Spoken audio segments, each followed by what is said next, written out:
Playground, make sure to pay them a visit. Pay a visit to the Pickus Family Foundation as well. Give a contribution. We'll see you tomorrow for another Live Uncut. Behave yourself and be well. We'll see you then. Congress could possibly have conceived of or approved. That's not their question. That's your question. That you're saying we have to go back to the mid-19th century and say, could Congress have possibly conceived of this kind of rule? And Congress couldn't have conceived of the kind of early voting we have now. It couldn't have conceived of 1,000 other ways in which we administer elections now. And so I think it really is a problem for you as to how you draw this line and say, well, this is across the line, but all these other things that we do differently now from the way we used to do them in the 19th century, those don't worry about. I disagree with that, and the reason I disagree with it is the Civil War practices. Proxy voting has this aspect of the private choice happening earlier. So early voting is already in the forefront of the mind. Forms of early voting, at least, are already in the forefront of the mind of Congress. If you said to Congress, do you think that the Civil War provides a precedent for early voting generally among the civilian population, I think they would have laughed at you. They saw early voting as like something you did for soldiers in the field, not as like, oh, this is going to be great precedent for, you know, any old citizen getting her ballot 3 weeks ahead of time and mailing it in. I strongly agree with that in a sense that, repeating what Mr. Clement said, which is that you have a practice that involves early voting, but you also have states taking these Herculean, extraordinary efforts to make sure that the ballot boxes, the votes are received and the ballot box closes on Election Day, whether it's soldiers like going in the front and giving their votes over to, de jure election officials who are actually commanding officers, or whether or not it's submitting them in that proxy voting practice. What happens in proxy voting I guess you're sort of not really quite grasping, maybe it's my fault, like what my question is. It's like, why this practice but no other practices? And, for example, Mr. Clement was asked about verification practices. Do those too have to happen on Election Day? And I think Mr. Clement, credibly enough, said, not my case, kind of maybe they do. I mean, once we go down this road, once we say that these statutes, which don't say anything, actually have some significant preemptive effect, where are we going to end up?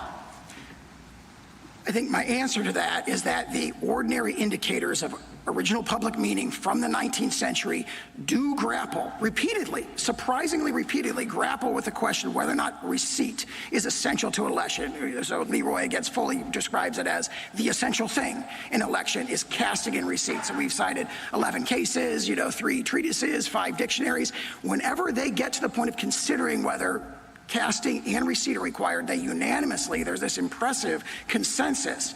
They all say casting and receipt. Mississippi has no 19th century source, no source at any time prior to 1918 that says a vote is cast by anything less than official receipt. So there actually is a surprising consensus in the 19th century authorities that cuts in our direction, and that's reinforced by the efforts the states took during the Civil War to ensure that receipt occurred on Election Day. So you put those two together, and you come to I think a very powerful place, really surprisingly powerful evidence of original public meaning on this specific discrete question, even though no one had done it yet. In all these other contexts where really you see the 19th century authorities, they have to pair to the definitional bone, really. For example, in the Steinware case, a voter comes into the polls and he's got 3 votes folded together and he gets qualified and he tries to put them in the ballot box and they stop him right there. And they say, whoa, that looks a little thick. And they open it up and there's 3 and he's indicted because he's trying to stuff the ballot box right there. And he says, I never voted because it never went in the ballot box. And the courts grapple with that. They take that argument very seriously. Where they come down is official receipt when you've made the offer to vote and you give it to the election official, that constitutes voting. So you have the 19th century sources looking at stuff that's very, very similar in sense of detail of the issue presented here, and every single one of them comes up with casting and receipt are required for voting. Yes, but since then, we have many states that have departed from that, to include Mississippi. And since we're talking about preemption and Congress's ability to make this determination, it just seems very odd that in the period of time since when these statutes were passed and today, we now have pretty common practice among many states to allow for absentee voting in this way, early voting, all these other things, but in particular, post-election day ballot receipt deadlines. And Congress has not indicated, at least thus far, that it intended ever to preempt this, that it intended not to have the states make this determination. As far as I know, this kind of challenge hasn't even been brought. This has just been accepted. So how is it that we focus in, home in, right in the 19th century, and that's the relevant practice that you want us to consider, and not the more recent practices, the practices of everybody understanding what Election Day means to include this kind of thing? Mississippi admits that every single one of those examples occurs after the relevant period when all these statutes are enacted, so they are not. But I guess I'm asking you, why is that the relevant period? I mean, we have lots of statutory interpretation scenarios in which Congress passes statutes, and I think it's rare that we interpret those statutes relative to the practices of the people who were affected by them at the time. I thought we normally do things like textualism. We look at the statute and some of us, think about the legislative history and what Congress's intent was when we're interpreting the statute. I don't recall, and maybe we have, but I'm just, curious about this really heavy reliance on the 19th century understanding of the word Election Day, especially when we have a more recent understanding that has been implemented and Congress hasn't said anything about it. I would say the 19th century evidence of meaning is the best evidence of the original public meaning of the statutes at the time they were adopted, 1845. And you're saying that governs. We have to interpret Election Day, notwithstanding that Congress may have wanted states to experiment, that states have experimented and done other things. We are bound, you say, by exactly what Election Day people thought it meant at the time these statutes were enacted. By its original public meaning. And of course, Congress was very concerned when it passed these statutes, 1844 or 1845 and 1872, about the exact thing that Mississippi's, or almost the exact thing that Mississippi would allow, which is staggered ballot receipt deadlines. Thank you, counsel. We are continuing to listen in to the Supreme Court as they are hearing arguments on mail-in voting. This is a live look outside of the Supreme Court. No cameras allowed inside, so what we are hearing is the audio only of these arguments. We are going to pop up a QR code right there on the left-hand side of your screen. We are streaming these oral arguments in their entirety. So while we do have to take some commercial breaks here on Live Now from Fox, all you have to do is scan that QR code right there on your screen. That's going to take you to a separate stream on our channel, and you can continue watching and hearing those oral arguments right now. For the meantime, though, we are going to step away for a break. I'm Stephanie Quinue. You're watching Live Now from Fox.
Welcome back to Live Now from Fox. I'm Stephanie Quinue. Before we head back to the Supreme Court, where justices are continuing to hear arguments about mail-in voting, I did want to share this live look with you as we continue to monitor upcoming events.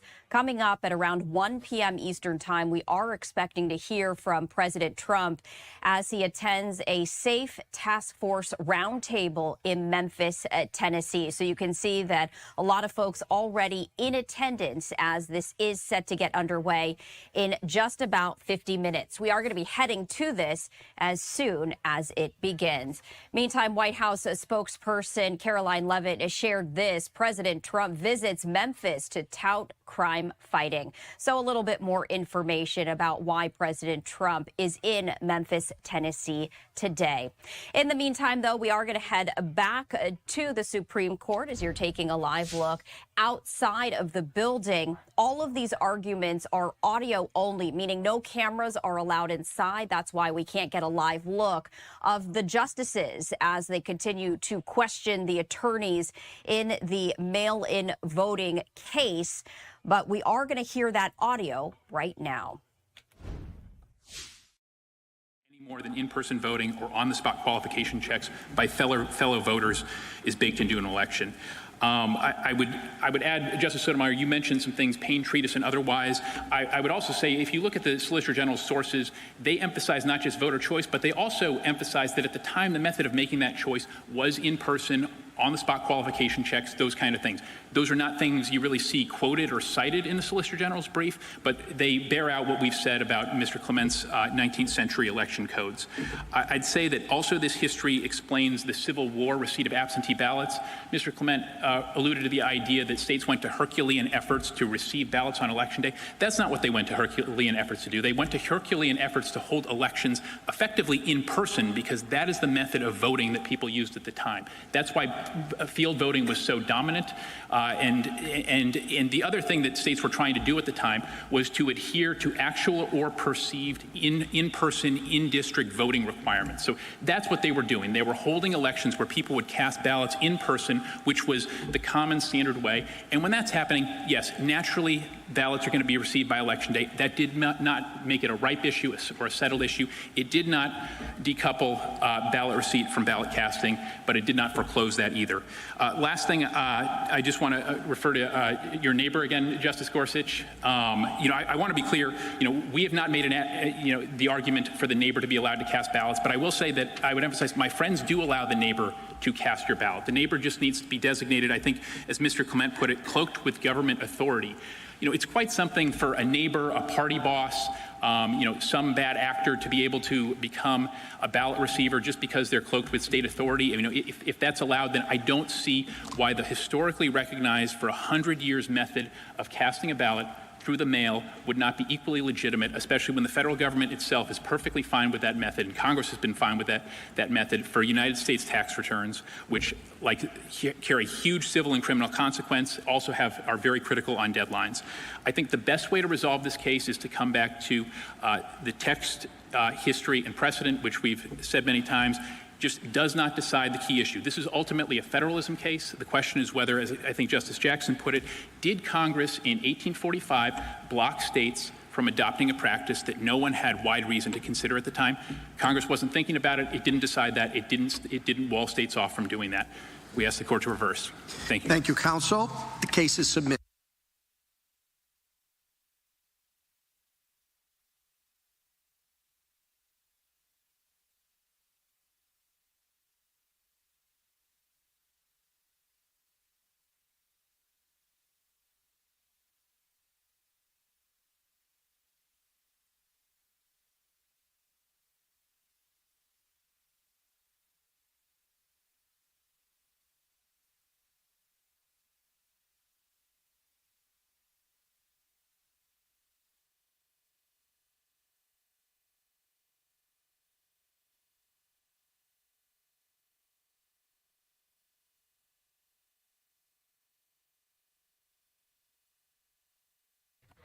All right, so it does seem as though this argument has concluded right here on the mail-in voting, all of this involving what you're seeing on the left-hand side of your screen, this involving the Mississippi mail-in ballot deadline law. So the Republicans are challenging a 5-day grace period, which allows mail-in ballots received after the election day to be counted. President Trump has hoped to end the use of mail-in ballots nationwide, and previously a lower court declared Mississippi's law illegal. So it does sound like all of these oral arguments have concluded as you're taking a live look outside of the Supreme Court. Now, the Supreme Court is not going to be ruling just yet. They were just hearing the oral arguments today, but we like to bring you all of these live major events as they happen. What we're going to do now that the oral arguments have concluded is we are just going to step away for a brief moment. We have a lot more news to get to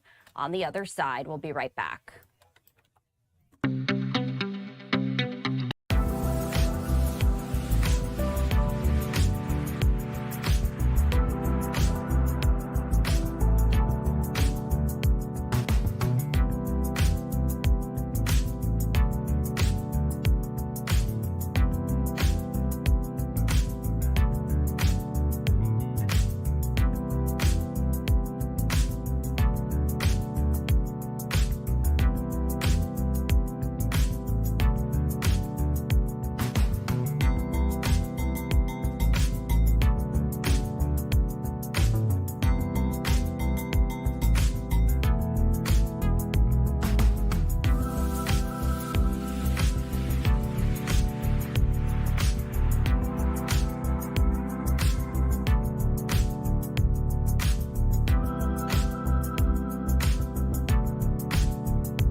Welcome back to Live Now from Fox. I'm Stephanie Quinue. I did want to share this live look here from Memphis, Tennessee, as in just about 50 minutes or so, we are expecting to hear from President Trump talking about crime at this Safe Task Force roundtable. We do see everyone in attendance and the banner right there on stage saying, "Making America Safe Again." So we are continuing to monitor this live look, and we will be bringing you this event as it happens. I am going to take this full right now just to give you a better look right here. In the meantime, President Trump was speaking to reporters as he was traveling to Memphis, and I did want to play out those remarks for you right now. When it comes to productive conversations to end the war? Well, they're going to have to get themselves better public relations people. We have had very, very strong talks. We'll see where they lead. We have major points of agreement. I would say almost all points of agreement. Perhaps that hasn't been conveyed. The communication, as you know, has been blown to pieces. They're unable to talk to each other. But we've had very strong talks. Mr. Witkoff and Mr. Kushner had them. They went, I would say, perfectly. I would say that if they carry through with that, it'll end that problem, that conflict, and I think it'll end it very, very substantially. We have very much in mind our partners in the Middle East. We've had great relationships with a lot of them, as you know. A lot of them were surprisingly hit, and I was surprised to see it, and so was everyone else. But we have, they're very much in mind in the discussions So the discussions took place yesterday. They went into yesterday evening. They want very much to make a deal. We'd like to make a deal too. We're going to get together today by probably phone because it's very hard to find a country. It's very hard for them to get out, I guess. But we'll at some point very, very soon meet. We're doing a 5-day period. We'll see how that goes. And if it goes well, we're going to end up with settling this. Otherwise, we'll just keep bombing our little hearts out. Who is Steve Witkoff speaking with, Mr. President? A top person. Don't forget, we've wiped out the leadership phase 1, phase 2, and largely phase 3. But we're dealing with the man who I believe is the most respected and the leader. It's a little tough. We've wiped out everybody. Is that the Supreme Leader? No, not the Supreme Leader. We don't. Well, nobody heard of the second Supreme Leader, the son. Are these direct? Nobody. We have not heard from the son. Every once in a while, you'll see a statement made, but we haven't. We don't know if he's living. But the people that seem to be running it, and they seem that based on really fact, because things they've said have taken place. Mr. President, I can't. Mr. President, I know you've deployed. Because I don't want him to be killed. Okay, I don't want him to be killed. Mr. President, you've deployed. Nobody wants to be that. Nobody wants that job right now. Nobody's exactly looking forward to being the head of that particular country. But perhaps we'll be able to solve that problem. Mr. President, you've deployed ICE agents to American airports today. Newsmax, sir. You've deployed ICE agents. You're not doing a very good job. You've deployed ICE agents. You're not doing a good job. Did you hear me? Okay, go ahead. What exactly do you want from these talks? I'm taking CNN over Newsmax. You believe What exactly it? are you looking for in these talks, Mr. President? We're looking for all of the things that we've been talking about. We want to see no nuclear bomb, no nuclear weapon. All right, so we are listening to President Trump as he was speaking to reporters ahead of his Memphis trip. But I wanted to take you live as we do see President Trump now disembarking Air Force One as he has arrived in Memphis, Tennessee. He spoke, as you saw and heard, to reporters as he was about to begin his journey. And it looks like he will not be speaking to the media at this point in time as he's making his way directly into his motorcade right there. But we do know that shortly President Trump will be speaking at a safe task force round table. And that is where he is going to be driving to right now. But we like to bring you these live looks right here as we do see President Trump has now touched down in Memphis, Tennessee. He did wave to the public through the window right there, but not speaking to the media as he did so prior to. And we can now see that the camera is on the move. This is the live look right here that we are continuing to keep a very close eye on. This is where President Trump will be speaking. He is slated to speak in just about 35 minutes or so. And you can see from the banner right there, the message that he will be talking about, making America safe again. This is specifically a safe task force round table. Everyone already in attendance as President Trump is now making his way to this facility to speak on crime fighting. What we are going to do is we're going to step away just for a brief moment as we continue to play out some of the remarks from President Trump as he was speaking to reporters. And then we will be taking him live as he talks about crime fighting tasks and strategies in Memphis, Tennessee. We'll be right back.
Welcome back to Live Now from Fox. We are continuing to monitor this live look right here from Memphis, Tennessee, as President Trump will soon be speaking at this Safe Task Force roundtable. We just shared with you live his arrival into Memphis, Tennessee. He didn't speak to reporters as he got into his motorcade as he is on his way to this facility.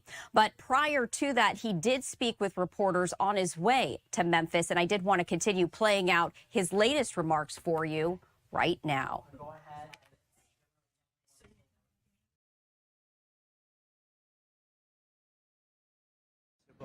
And we don't even know if Iran gets that money. Frankly, I think it's very hard for them to get it. But you have ships that are out there that are loaded up with oil. Rather than keep it there, I would rather see it go to the system. Any small amount of money that Iran gets is not going to have any difference in this war. But I want to have the system be lubricated. Even $14 billion, you don't think helps them? Where's the $14 billion? Because the inflated price, they get $14 billion from the... I don't think they're getting the money. I could tell you, when this is all over, I will tell you who's getting the money. Mr. President, the Marines from California, given that it'll take them weeks to arrive, is the intention to police the strait or take cars? What are you talking about? Well, it's been reported that there are Marines that left California, left San Diego last week, at the end of the week. Why are they headed there now? Well, let me ask you this. If you were in my position and I asked you that question, do you really believe I'd give you an answer? It's a crazy question. Mr. President, we don't talk about strategy. Yeah? Another young woman was killed by an illegal immigrant that was let in under the Biden administration. Let in by Biden. Give a message for her family. It's devastating. These people were let in by Biden. We're getting them out. We're getting them out fast. That's why ICE is so important. They're doing such a good job. This animal, I saw the whole thing last night. They gave me a briefing. Came in through Joe Biden with his open door policy and his border czar, Kamala, who never saw the border. Never made one phone call. All the ICE people, you see, they all know me. Everyone knows me. They like me. I speak to them all the time. Didn't make one phone call during 4 years. She was the border czar to anybody on the border. Never went there. This person came in through the open door policy of Joe Biden, and we have others. We're taking them out by the tens of thousands. We're doing a great job, but it's a shame. They've hurt our country. Just remember this. Joe Biden and that gang of radical left lunatics, some very smart, but radical left and bad ideology, sick people. These people have hurt our country very badly. Are we directly talking with Iran? Those uranium power plants. How is that different from what Russia has been doing in Ukraine by ending Ukrainian power? Well, I think it's a lot different. And if you look at the nuclear weapons that they wanted to have, that they wanted to possess, a lot of things are different. I'm not a fan of what Russia's doing either, just so you understand. All right? But it's a lot different. You're talking about a country that has been evil for 47 years. They've been horrible. Death all over the world, not just us. Look at the way they attacked unexpectedly all of those countries surrounding them. It was not supposed to be. Nobody was even thinking about it. But they wanted to take over the Middle East, and they wanted to knock out Israel permanently. And if they had a nuclear weapon, they would have been able to do that. Mr. President, talking to Iran? Mr. President, do you know whether Joe Kent was leaking? Look, I'm not a fan of the guy. If you look at, and you never cover this, if you look at his truths or whatever he went on, if it's X or Truth, if you look at his truths or his statements, he was all for everything. All of a sudden, he wasn't. He was a man that I met at Dover. He came and his wife was killed. He remarried fairly quickly. His wife was killed, and I felt badly for him. He ran for Congress, he lost. He ran for Congress again, and he lost. I said, you know, he's a guy, nice guy, seemed like a very nice guy. I met him. He was pretty heartbroken, but I said, you know, it's a shame. He ran for Congress twice.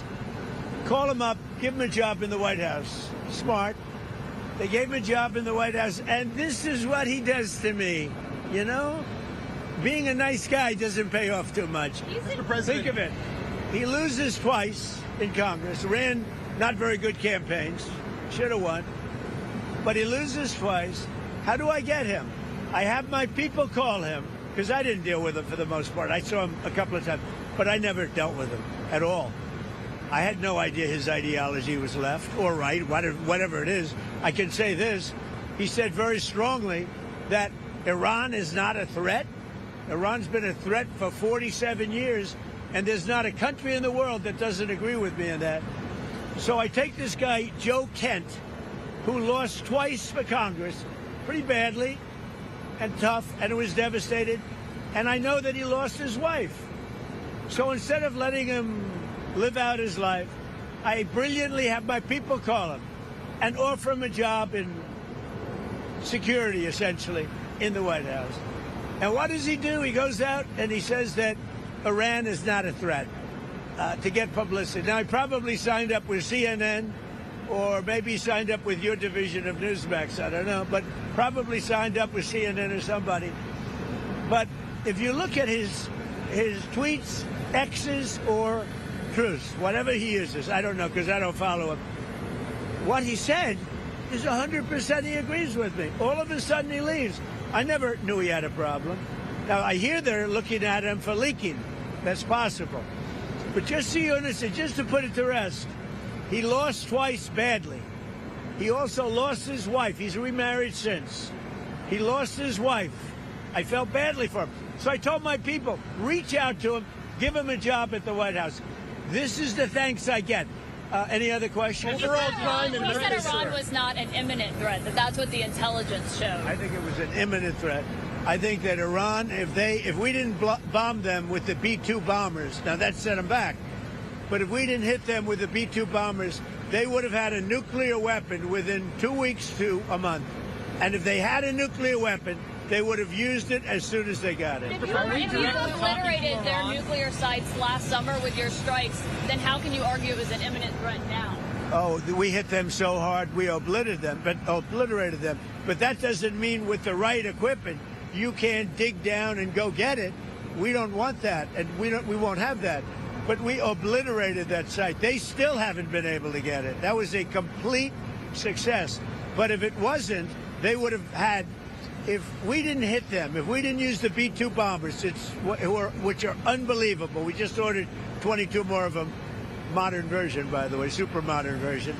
If we didn't hit them with the B-2 bombers, they would have had, within 2 weeks of that attack, that's why we hit them, because we knew they would have had a nuclear weapon. They would have used it on Israel and the entire Middle East. Overall crime in Memphis is down 43% since you began this task force. Is this a template you think is working? Well, what I'm doing today, really, this was a little bit before, set up a couple of weeks ago. This was before we had this situation with Iran take place last night. And by the way, they're just not communicating. When they say, I'm sure they don't mean that.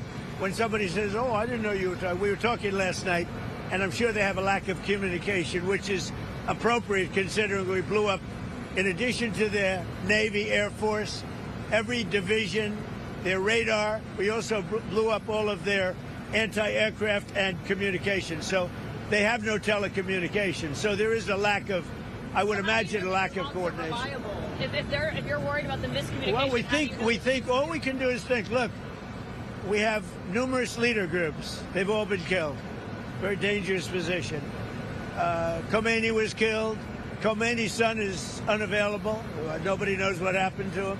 I can say they haven't seen him there either. Something is going on with him. But regardless, I don't consider him really the leader. But they do have some leaders left because we blew up group number 1, group number 2, a lot of group number 3. But we think we have people that are very representative of the country and will do a good job in representing. Elon Musk has offered to pay TSA workers during this DHS shutdown. Is this something that you've been speaking to him about? Yeah, I'd love it. I think it's great. Let him do that. And I want to thank ICE because they stepped in so strongly. They'll do great. And if that's not enough, I'll bring in the National Guard. We're not going to have the Democrats destroy our country. These people are the most destructive, sick people, the Democrats.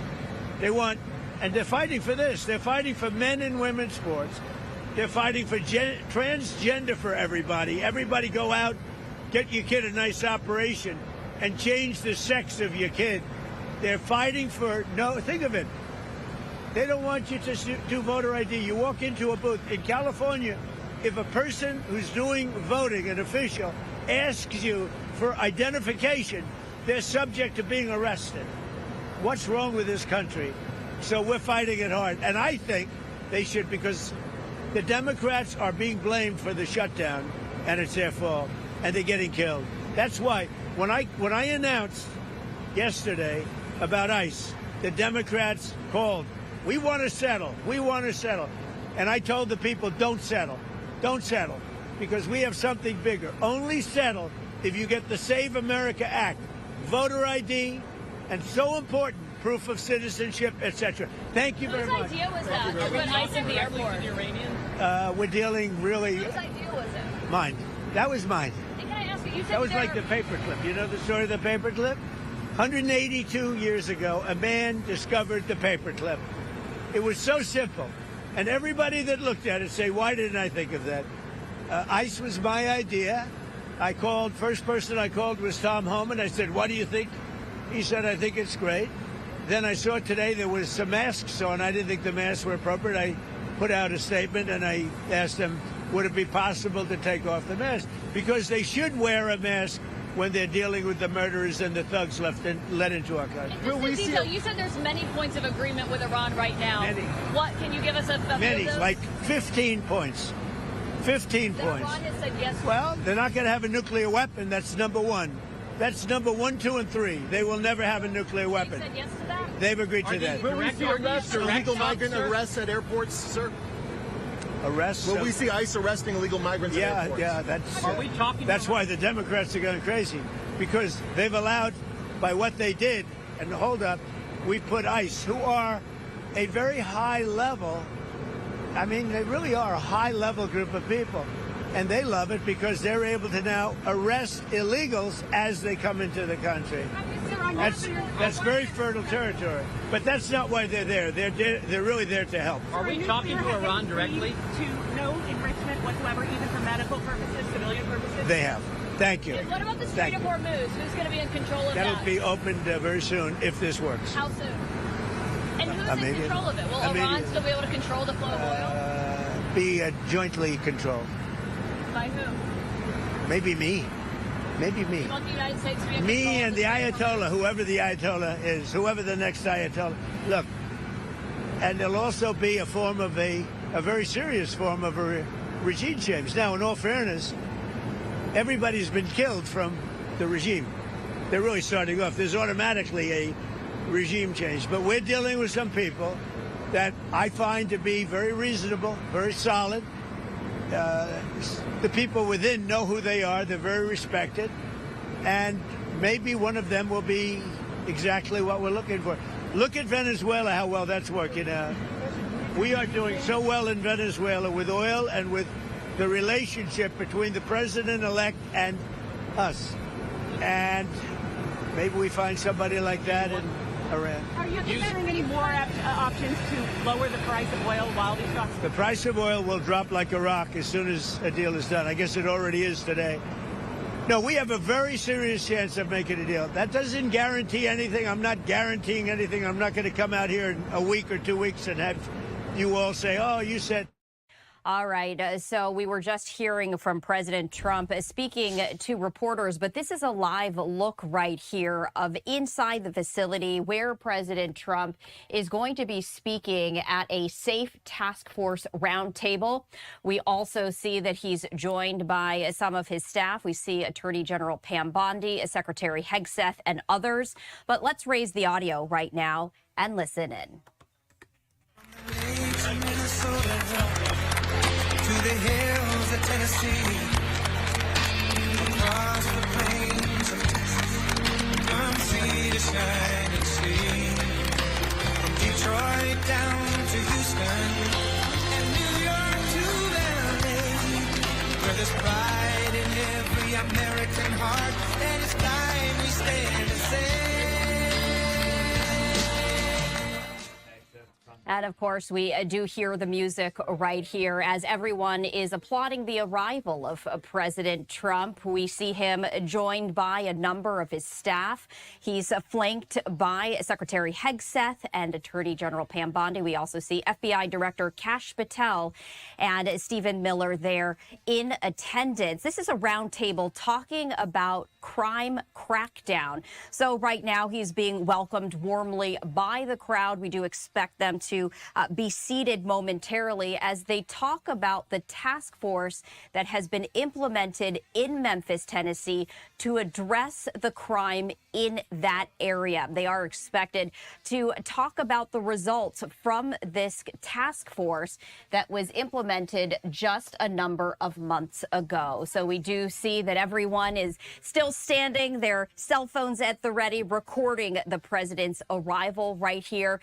There was some music, which is why we did pod that music down for copyright purposes, of course. But the White House is saying that he's going to be talking about the incredible achievements from this task force. Thank you. Wow, that was a nice place with the best sound system. I don't know who did. Sounds like the finest opera hall in anywhere in the world. Let's come back here more often. So often you have sound systems that aren't the greatest. And there's nothing worse, making a speech when nobody can hear you. This is beautiful and it's a great place. And Memphis has to like me because I have a lot of friends here and they were not happy a year ago, 2 years ago, 4 years ago. And now they said, we can't believe what's happened in terms of crime, in terms of what's gone on and the job that these people and some of the great people, many of the great people in the audience have done. And that's why I'm here today. In fact, we were going to cancel because we have a couple of events going on, as you probably noticed. So they said, oh, we'll cancel Memphis. I said, we're not canceling Memphis for anything. We're not canceling.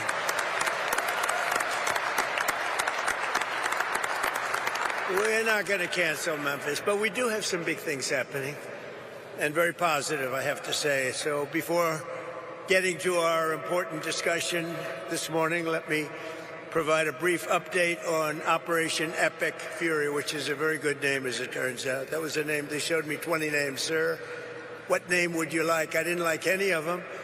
And then I get toward the end, I said, you got to be kidding. What? Operation Epic Fury. I love that name. And it's very appropriate for what's taken place, if you know, in Iran, because we knocked out their Navy, we knocked out their Air Force, we knocked out their anti-aircraft, we knocked out everything. And we did it with fury, actually. As I announced earlier, based on preliminary conversations between the United States and Iran over the past 2 days, I've directed the Department of War to temporarily postpone planned strikes against major energy and electricity targets in Iran. They have very, very big, new, actually, and very expensive, billions of dollars it costs to build them. One missile, one of our powerful ones, and it comes down to the ground like it was made out of dust.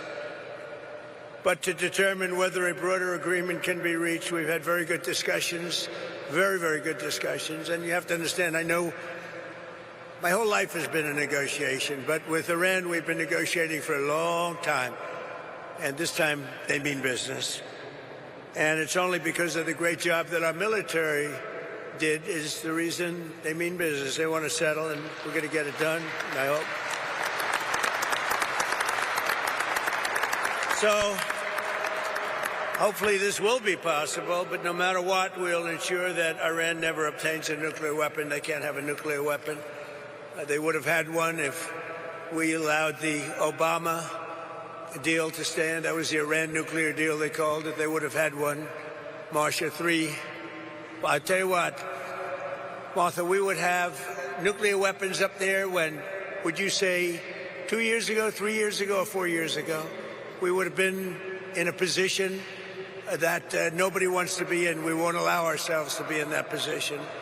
Over the past 3 weeks, the United States military and our partners have been decimating Iran's military capabilities with overwhelming firepower, skill, lethality, and force, and we're destroying their ballistic missiles and drones, programs with launches down by more than 90%. We're hitting their launches at a level that nobody even thought of before. 90%. They can't launch them, and they don't have very many of them because most of them have been annihilated.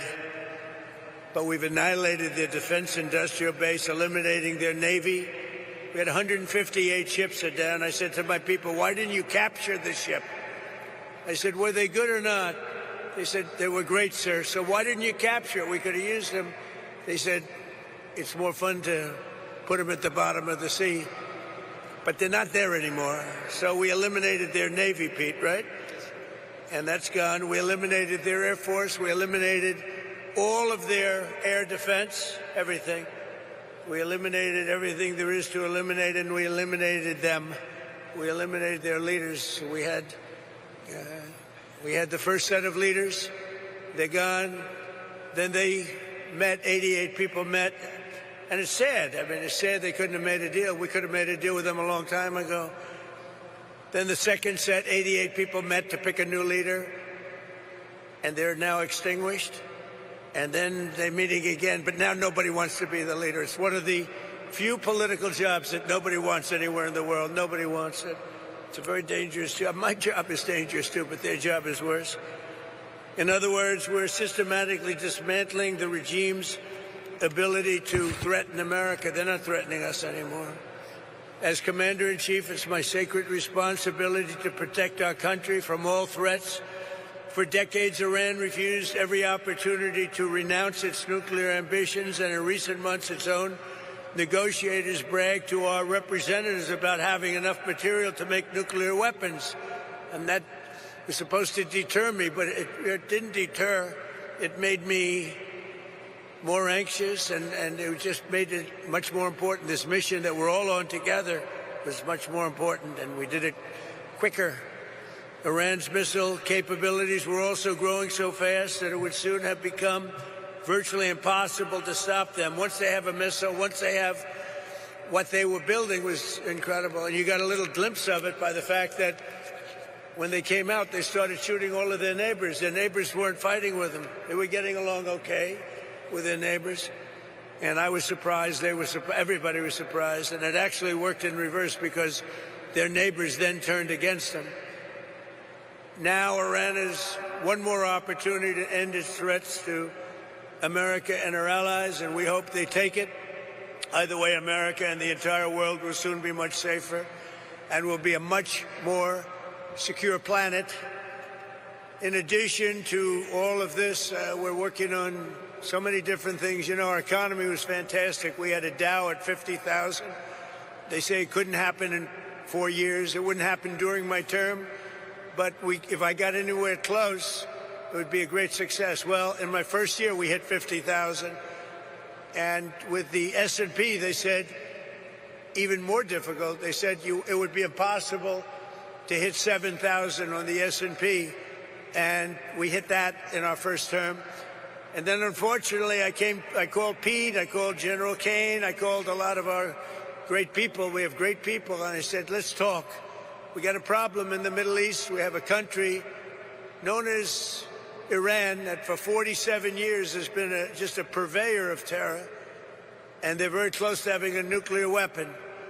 We can keep going and get that 50,000 up to 55 and 60 is no end, or we can take a stop and make a little journey into the Middle East and eliminate a big problem. And Pete, I think you were the first one to speak up. And you said, let's do it, because you can't let them have a nuclear weapon. So we are now having really good discussions. They started last night, a little bit, the night before that. And I think they're very good. They want peace. They've agreed they will not have a nuclear weapon, et cetera, et cetera. But we'll see. You have to get it done. But I would say there's a very good chance. And it began when I said that we were planning tomorrow on shooting down some of their power plants, and we're going to hold that up. Hopefully we won't have to do it. And hopefully we can make a deal that's good for all of us, including the Middle Eastern allies that have been very good to us, including Israel, that's been a great partner in this fight. They've really been a good partner in the fight. They fought hard. But we'll see what happens. I think there's a very good chance we're going to end up in a deal. And so we're giving it 5 days, and then we're going to see where that takes us. And I would say at the end of this period, I think it could very well end up being a very good deal for everybody, as good as if we went all the way and just literally annihilated the place, which if we don't have to do that, that would be a good thing, not a bad thing. In addition, after the appalling lines and massive disruptions at major airports nationwide last weekend, I am again demanding that Democrats in Congress immediately end their disgraceful shutdown of the Department of Homeland Security and restore the full funding for airport security and the TSA. They are holding it up because they want to take care of illegal immigrants coming into our country. They want to take care of criminals that are in sanctuary cities. They want to take care of transgender for everybody, literally the mutilization of our children, men in women's sports. But what they don't want to do is give us anything to do with citizenship for voting or voter ID. Can you imagine? We're the only country that doesn't do voter ID. Every country does voter ID. You know, brought to my attention today that we're the only country that does mail-in voting. Mail-in voting means mail-in cheating. I call it mail-in cheating. And we got to do something about it all, and it's part of Homeland Security. And I'm suggesting strongly to the Republican Party, don't make any deal on anything. The most important thing we can have is what's called the Save America Act. Don't make any deal on anything unless you include voter ID, and you have to be a citizen to vote. You have to show citizenship to vote. Very easy to do. It's very insulting when they say people can't do it because they don't know how to do it. Anybody that can't do it, I think it's a very insulting thing to say.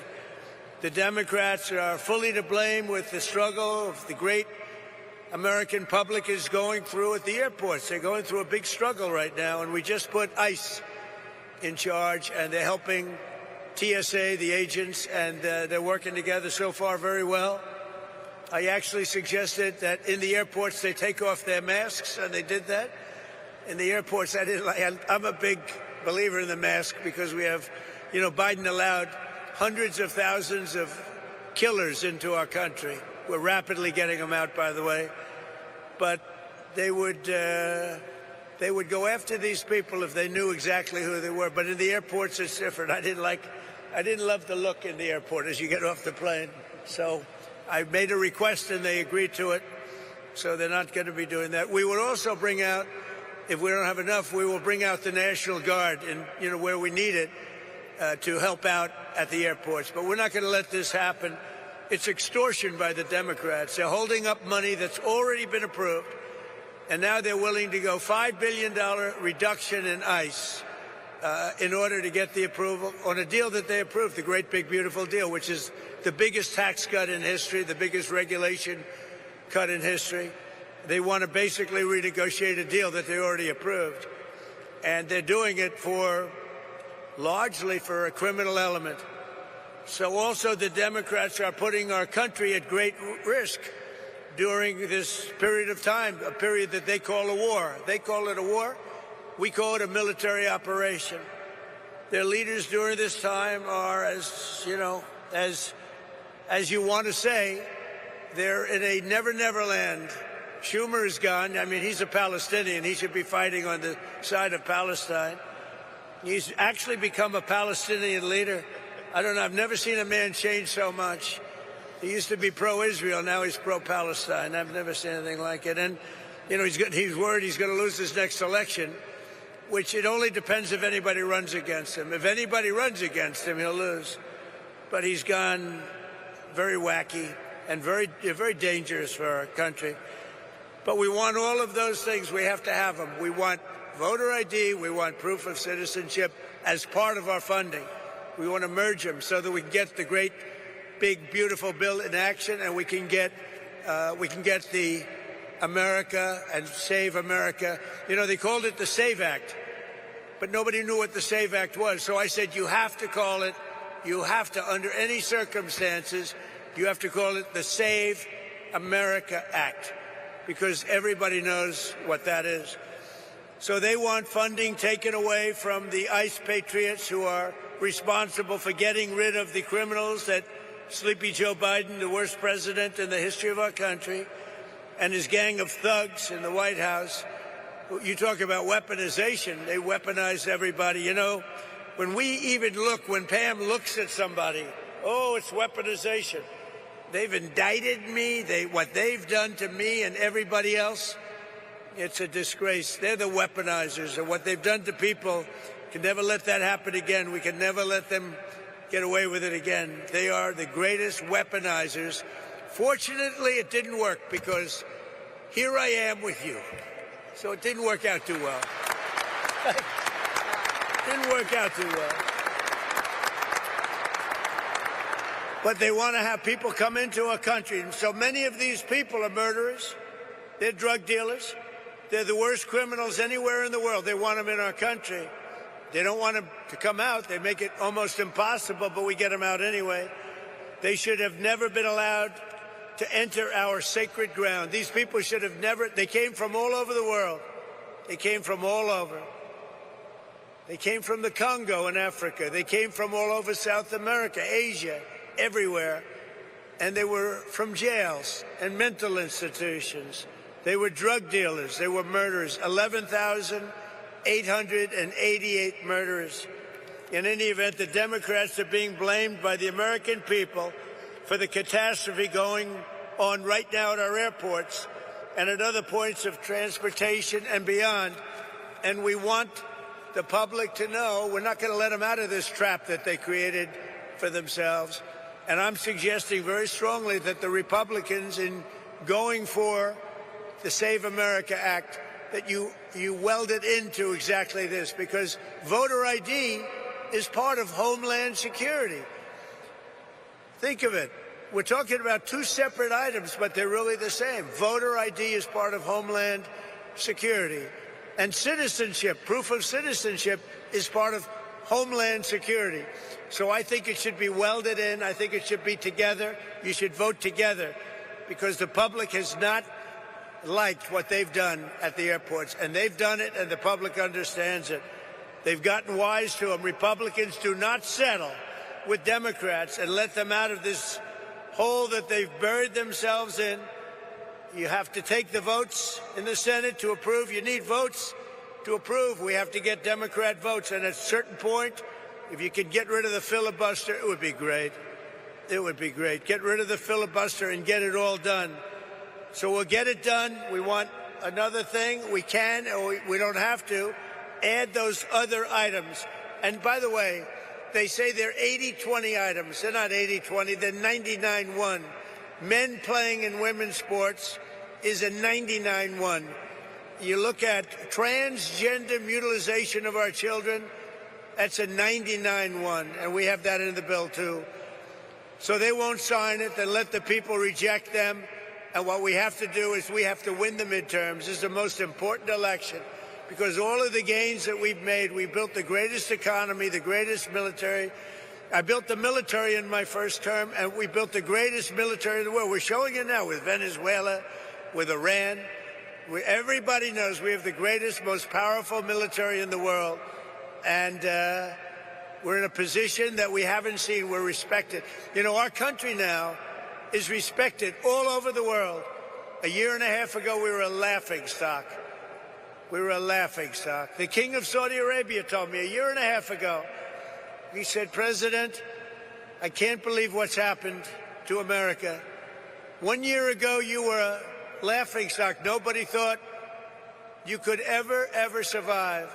Now you're the hottest country." Use that expression. He said, now you're the hottest country anywhere in the world. And we are now. Congratulations, because we're all partners in this deal. You're the hottest country anywhere in the world. It's really amazing. So I congratulate you. It's a great feeling, because we were laughed at for 4 years with this guy that should have never been president. So I'm tying Homeland Security into voter identification with picture and proof of citizenship in order to vote. And those two items are the most important thing having to do with Homeland Security. So it should be part of the Homeland Security bill. And I'm requesting that the Republican senators do that immediately. You don't have to take a fast vote. Don't worry about Easter going home. In fact, make this one for Jesus, okay? Make this one for Jesus. That's what I tell them. That would be a damn good thing. The most important part of Homeland Security is voter ID and proof of citizenship. Nobody can vote on Homeland Security without voter ID or proof of citizenship. And you can't have Homeland Security without voter ID or proof of citizenship. So we're tying them together. So now, if you don't mind, let's get to the reason why I'm in Memphis and why you're doing so well. Because Fred Smith, everybody know Fred Smith? He was a friend of mine, and he created from a sort of failed report at like Harvard or whatever. He did a business report, a concept he had, that was his thesis, a concept he had to build a company, and it was FedEx. So he gave this thing where he takes packages, he delivers them. Who the heck knows what he put down? Bottom line is they gave him a lousy mark. I don't know if they passed him or not, but they didn't give him a good mark. They say, this is the most ridiculous business plan we've ever seen. Fred, go back to the drawing board and try something else, because this won't work. Well, he decided to go for it, and he built FedEx, and it's an amazing story. And he was a very good friend of mine. But he would tell me that he didn't know what to do about Memphis. It was so dangerous that they would have a board meeting, and the board members, they were demanded that they could not walk 1 block to their hotel. You know the hotel I'm talking about. It was so dangerous. And now they tell me this is like an entirely different place. It's like Washington, D.C. In Washington, D.C., we had the same thing, and now it's amazing. It's such an honor to.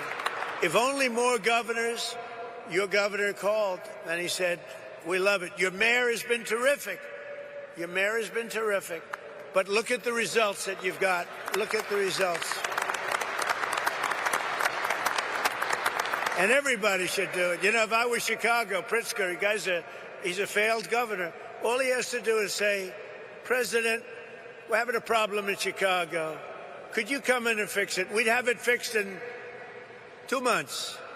It would be good. It would be good in 2 months. It would be great in 4 months. You'd have almost no crime.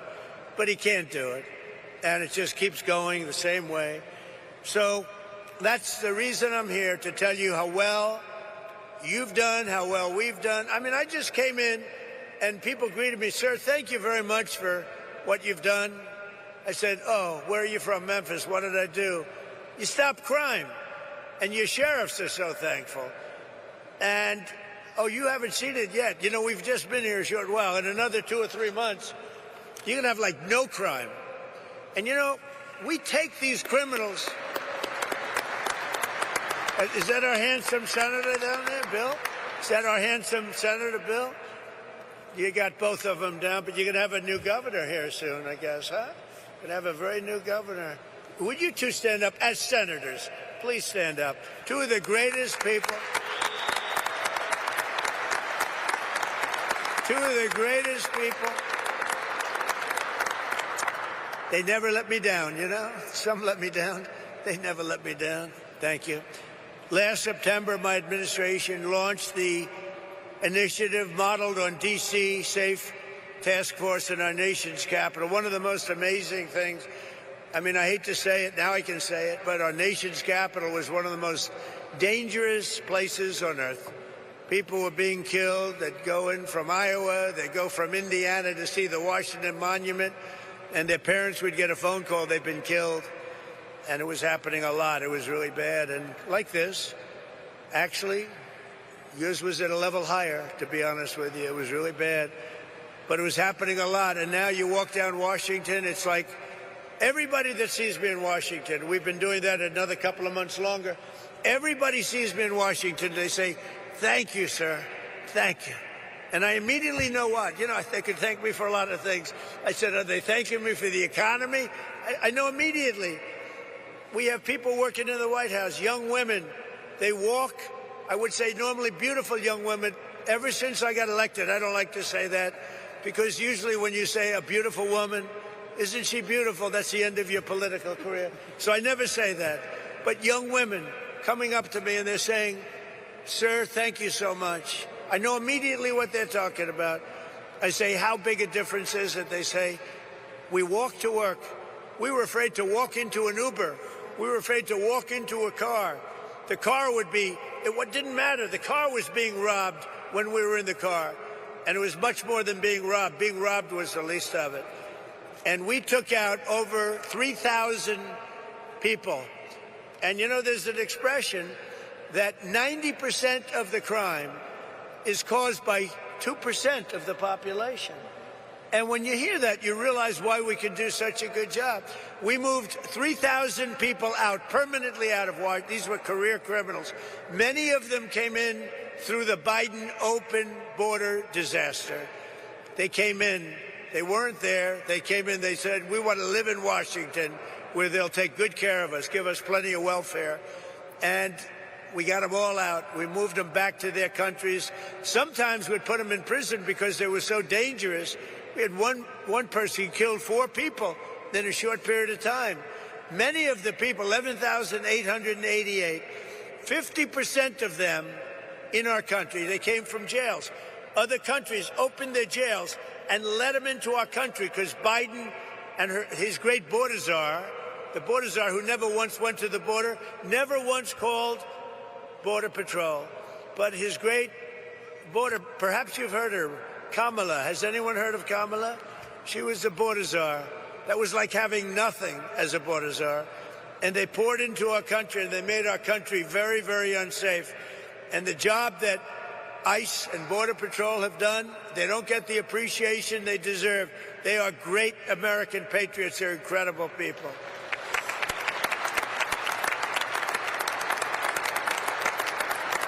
So we brought together 22 federal agencies, state and local police, and 1,500 members of the incredible National Guard to smash the grip of the violent criminals on this iconic American city. The city is incredible. People love it so much, but they're just fed up. They can't stay, and now they're staying. I had somebody backstage say, sir, I was ready to leave, and now we're staying. I said, don't worry, it's going to get much better. Just takes a little more time. Like our D.C. efforts, the Memphis Task Force has been led by our Director of U.S. Marshal Services, Gadi Seralta, who is incredible. Where's Gadi? Gadi, you are unbelievable. And I want to thank you for the work. He did a job in Washington. So when I heard Memphis, I said, I want the same guy that did Washington. Because that went, you're going to tell us when you get up which was more difficult, all right? But members are known all over the world as the home of Graceland. You know I'm going to see Graceland after this? I think, is that right? I love Elvis. I never met Elvis. Everyone said, did you? I met them all. I met Sinatra. I knew all of them. I never met Elvis. Sometimes I feel I should tell the little fibs that I knew him well. I love Elvis, but I never met him. But I'm going to go see Graceland after this, I think. I'm sure it's not going to be a very long stay, but I want to see that. But for years prior to our involvement, Memphis had become known for something else, being the murder capital of the USA. That's not a good title. It was averaging far more than 1 murder per day, with a crime rate higher than Colombia, Mexico City, or Baghdad. In the year, I shouldn't be saying this, but here's the good news. It's been fixed, all right? I hate to say this because it's so negative. It's so negative. In the year before I took office, Memphis saw more than 12,500 violent assaults, 429 rapes, and 7,600 burglaries and armed robberies. And I mean, it was getting worse. This catastrophe was a result of years of local politicians, judges, and prosecutors who sided with violent criminals over law-abiding citizens. Basically, liberals, or now they like to go with the word progressives. You don't hear liberal. They're liberal. I don't like progressive because it's a beautiful word. You know, they use progressive because that's the only thing they're good at, politics, I guess. You know, they're bad at policy because all these policies are bad, but they're great at politics, and they do stick together. They stick together, they're good at politics, but they're bad at policy because they can't sell open borders, They can't sell transgender for everyone. They can't sell men and women's sport. So they can be the greatest politicians in the world, and that's why I'm here instead of them, I guess. But just as we have in D.C., here in Memphis, we've achieved one of the largest, fastest declines in violent crime ever recorded. So that's something, right? Ever recorded. In fact, you're half a percentage point away from the record, so we'll catch them in the next month or two, all right? I think that's going to happen. But that includes a 60% drop in robberies, a 74% drop in carjacking, and motor vehicle thefts. We have always achieved numbers that are good. These numbers are right on line to be among the best that we've done. And wherever we do this, we have very similar results. We were in New Orleans, where the governor called us, as you know, and we went to New Orleans. They just had Mardi Gras. They said it's the first, it sounds terrible, but it's the first Mardi Gras we've ever had where there was no murder. Can you imagine? Doesn't sound too good, but, you know, we're talking about the facts. And they said we had the lowest crime that we've ever had on Mardi Gras, which is almost nothing. We went there about 4 months ago. We did a great job. So we've achieved a 70% reduction in murders from the peak in this place. In total, we've arrested 7,000 criminals, seized more than 1,100 illegal guns, taken more than 1,000 pounds of illicit narcotics, and rescued more than 150 missing children, making their parents beyond happy.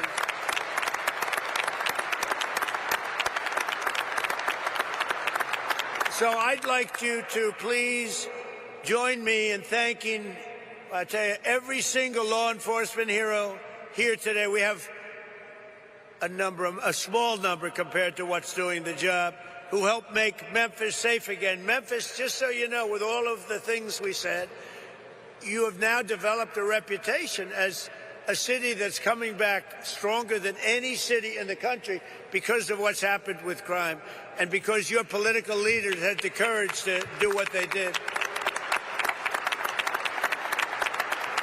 So I'd like you to also say a special welcome and hello to the Tennessee National Guard, the Memphis Police Department, ICE, CBP, the ATF, DEA, Homeland Security Investigations, the U.S. Marshals, the Tennessee Highway Patrol, and all of law enforcement. Everybody got together, and they said, we're going to make Memphis great again. And they really did. It's so good. But, you know, I talk about how good it is. We're at 75%. Some people say 80, 81%. That still leaves 20%. You're going to be down in another 2 months, 3 months, I think, Addie. We're going to be down. We're going to be down to almost no crime. You're going to be an almost crime-free city. You're going to be so proud of it. People are going to stay. They're going to actually come back because you have everything going, but you have that one horrible cloud over your head. And essentially, people know it's happening. But essentially, in another 2 months, you're not going to have anything. You're going to have a virtually crime-free city. So today, I'm pleased to announce that the Secretary of War used to be the Secretary of Defense. We made a minor change. We like the sound of it better. That the Secretary of War just signed a directive to ensure that all National Guard members serving on this task force, as well as in D.C., New Orleans, and our border security missions, will receive the same benefits as active duty troops because you deserve it. That's not bad. That's not bad.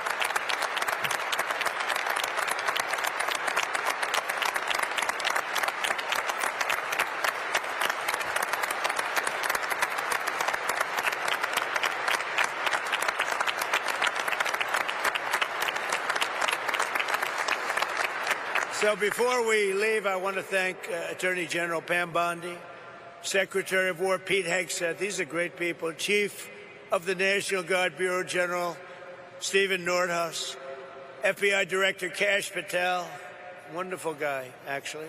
You got to get to know him. Once you get to know him, he's a wonderful guy. I've known him too long, right? He's a good guy. DEA Administrator Terry Cole, what a job he's done. Acting Director of ICE, where's Terry? Good job, Terry. What a job. In Washington, too. Acting Director of ICE, Todd Lyons. Todd, great. Thank you, Todd. Good job. Head of the ATF, Rob Cicada. Rob, thank you, Rob. Head of the Tennessee Highway Patrol, Colonel Matt Perry. Thanks, Matt. And head of the Tennessee National Guard, Major General Warner Ross. How are you?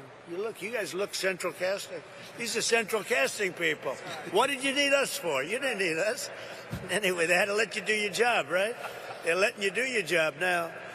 Thanks as well to Tennessee Governor Bill Lee for the outstanding job. Thank you very much, Bill.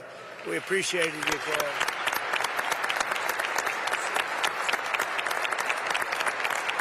Bill called me up. He said, we need a little help in Memphis, sir. Would you get over here, please? He said, I have no pride. We just want this thing straightened out, right? So thank you very much. I'm glad it worked out. Oh, you haven't seen, what do you see? In 90 days from now, you're going to see numbers that blow these off. You're down 70, 75%. You're going to see numbers that you're going to be very proud of.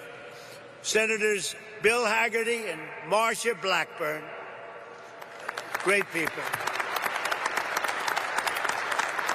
Great people. You have some real warriors, too, as your congressmen and women.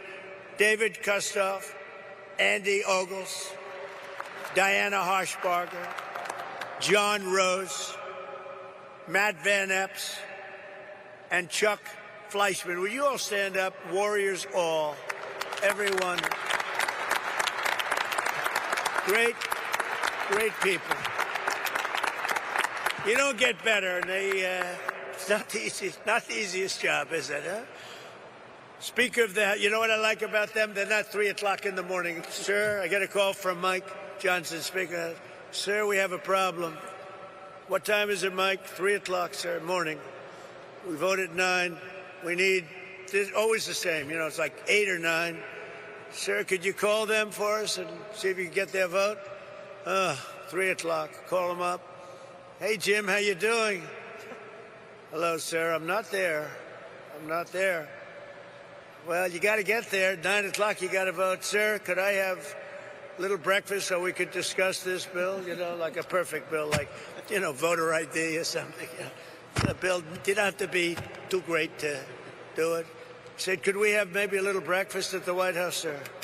So, because I can get there, but I'm just not there. Come on over for breakfast, Bill. You know? I got a lot of them, too. I have about 9 of them. But these are the people we love. These are the people we love. So I want to thank you all. Speaker of the Tennessee House of Representatives, and I hear this guy, I hear he's fantastic. Cameron Sexton, where is he? I have heard such good things about you. And you're working on a very specific bill right now. I know all about you. That's great. Let me know when it's finished, you know. You got to send me a copy, okay? That's great. Thank you, Cameron. You're doing a great job. Shelby County Sheriff Floyd Bonner. Thank you, Floyd. National President of the Fraternal Order of Police. Oh, that's a big one. He gave me his endorsement. Patrick Yost. Where's Patrick? He gave me his endorsement. I said, well, what's your endorsement worth? How many members? He said, sir, we have 490,000 members. I said, that's a good endorsement. Patrick, do you think anybody outside of, within law enforcement, did anybody vote for Kamala that you know of? Don't say it. You're going to get yourself in trouble. Don't say it. But thank you, Pat. That's great. We had an unbelievable, I do believe we got 98, 99% with law enforcement. And why not? President of the National Sheriff's Association, Chris West. Chris, thank you very much. Thank you, Chris. Stand up, Chris. Thank you. Well, why are you so far back there, Chris? You deserve to be in the front row. The National President of the Federal Law Enforcement Officers Association, Matt Silverman. Great guy, too. They're all great guys, all guys we know. All guys, thank you, Matt. They're all guys that supported me, Pam, every one of them. For years, our leaders allowed entire cities in America to be destroyed by crime, drugs, and gang violence. tolerating this violence was always a choice. 19 of the 20 most dangerous cities in America are run by Democrats. I'm surprised. I thought it was 20 of 20. I don't know why it's 19. I don't believe it. It's like, I heard it was 25 out of 25. Well, I'll find out about it because I don't believe it's right. Whoever wrote that statistic is wrong. But under the Trump administration, we believe that no city or neighborhood should be left behind. In Memphis, the crime became so horrible that residents were made prisoners of violence in their own community, in their own home. But with the help of the great people right here at this table and right here, it's a whole different story right now. It's changing fast, and it'll be record-setting in a very short period of time, and I'll be here to celebrate it with you. You know, it's a very special state to me. I won this state, Bill, by numbers that nobody's ever won it before. We have the all-time record for votes, so I happen to like the state. I love Tennessee. Maybe someday I'll move to Tennessee. I might have to move. No, I love it. You never know what that is. You know, you just have a relationship with the state. It's a lot safer than relationships with other things, I can tell you as a politician. But I especially want to thank Speaker Sexton, who's working with the task force to pass model bills that will be toughen crime, to deliver permanent safety to the people of Memphis. And really, I don't know if you know, but they're looking at this all over the country, what you're doing. They're studying it. That's why I know your name so well. And all over the country, they're studying it. And so I hope you do a great job, as simple as you can and as complex in the sense of we want to be tough. We want to be strong on crime because that's the thing. We want to have heart. We want to have fairness, but we have to be tough because some of these people are bad people that should have never been allowed to be here. Since I took office, we have successfully arrested or removed from the country over 500,000 hard-line criminals. And under our leadership last year, the murder rate nationwide saw the single largest decline ever recorded to the lowest level in 125 years. That's something. That's something. And this is despite the fact that they allowed 25 million people into our country. Many of those people should never have been allowed into our country. So now I'd like to ask Director Gadi Seralta, who's really a special guy, and I've lived with him because of Washington, D.C. I saw what he did, but to say a few words. And congratulations for what you've done everywhere. But today we're only interested in one place, Memphis, Tennessee. Thank you very much, Gadi. Thank you, Mr. President. Thank you very much. So good morning to you, and thank you, Mr. President. Today we celebrate the successes of this incredible mission and all our federal, state, local, and National Guard teammates who have contributed mightily to the Memphis Safe Task Force. Mr. President, it is an honor to be entrusted by you to lead this amazing task force as Director of the United States Marshal Service. Your decisiveness in responding to state and local leaders' requests for federal assistance is inspiring. It was just over 6 months ago when you signed the executive order restoring law and order in Memphis. At that point, the city of Memphis was overwhelmed with unprecedented levels of violent crime, to include some of the nation's highest per capita rates of murder, robbery, and aggravated assaults.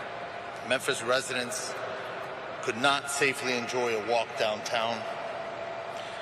Parents were fearful of their children playing outside, and local businesses struggled to prosper. The mission you gave us was clear and concise. Crime will not prevail in Memphis, period. The city will not be surrendered to lawlessness. President Trump, thank you for your leadership. We had a blueprint, quickly restoring order and reducing violent crime, given our success with Operation Make D.C. Safe and Beautiful, as you mentioned. We began our deployment to Memphis and commenced operations on September 29, 2025, with 20 partner agencies and 200 task force members. Now we partner with 33 multi-agency teams throughout the Memphis area. We have the support of over 2,700 officers and National Guard members who comprise the Memphis Safe Task Force, most of which are out here in the audience. In just over 6 months, the Memphis Safe Task Force has made over 7,342 arrests. This is last week's numbers, with charges ranging from homicide, there was 44 of those, 812 drug offenses, and 757 gang-related offenses. We have seized over 1,200 illegal firearms and located and returned 150 missing children. Each of these arrests and seizures of illegal contraband have a ripple effect, bringing justice to victims, relief to communities, and the prevention of future offenses or deadly accidents. Our work, however, has not just been about arrests and the seizure of illegal firearms and narcotics. Our Tennessee National Guard partners have made a significant impact while serving on the task force by administering several life-saving doses of Narcan to overdose victims, chasing down and detaining a fleeing murder suspect on Christmas Day, and providing immediate life-saving medical aid to the occupants of a vehicle collision on I-40. That's just a few of the things they've done. Similarly, our Health and Human Services Tactical Med, we call them TACMED, they're our doctors. Their team has treated almost 500 task force officers and related injuries during our operations. The fraud cell, the Memphis Safe Task Force Fraud Cell, has been a key contributor in targeting federal benefits fraud, organized crime, and other complex fraud matters. The Fraud Cell has more than 80 open investigations, 33 cases active with the United States Attorney's Office. Their recent efforts have resulted in 2 indictments of convicted sex offenders living in housing paid for by Housing and Urban Development, and 1 indictment for stealing benefits from a Social Security beneficiary. I would also like to recognize the work of Attorney General Bondi's incredible staff at the Western District of Tennessee. Their stats tell a remarkable story as well. They have increased the number of defendants charged by 221%, and the number of cases indicted by 204%. when compared to the same operational period last year. I see you smiling, Mike. Congratulations. Without question,